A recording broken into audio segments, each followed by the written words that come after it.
How about backup?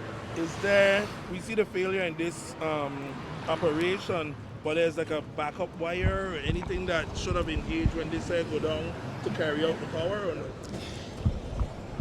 Originally, there were 3 transmission lines that came out of the power plant: feeder 11, feeder 12, and feeder 13.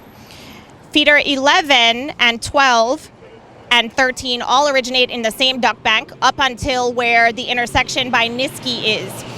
This presents a huge challenge to have all 3 transmission lines in the same duct bank, because in order to work safely in those manholes, you actually have to de-energize all 3 transmission lines. When they reach the Niski Center intersection, the duct bank, or the conduit encased system, splits.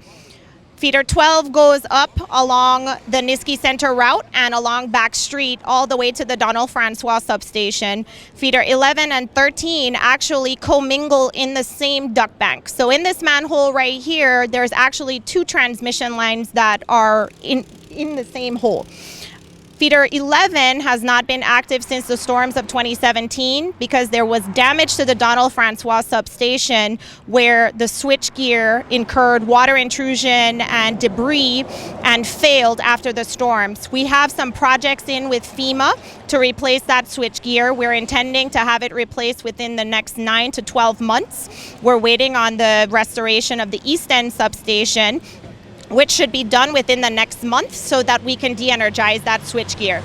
In a perfect world, if we had these 3 transmission lines active, feeder 11 would have taken the load that was existing on feeder 13. We normally operate with what's called N-1 redundancy, which means if you lose one portion of your system, you can default over to the second portion or the redundant system. Because feeder 11 isn't available because of the damages from the storm, we were unable to do that. But we've been using the cable that is existing in the manhole for feeder 11 as a means for us to do the repairs without lengthy cable replacements and lengthy cable terminations. So at the end of the day, the de-energization of feeder 11 has been useful for us to make these repairs so that we don't have to extend these outages further to replace cable. We also are working with FEMA right now to do a prudent replacement project for feeder 11 so that we can look at a more long-term planning for the redundancy of this system. There's also another project for a submarine cable that would go from the power plant to the Bovoni area where we're intending to put some wind farms.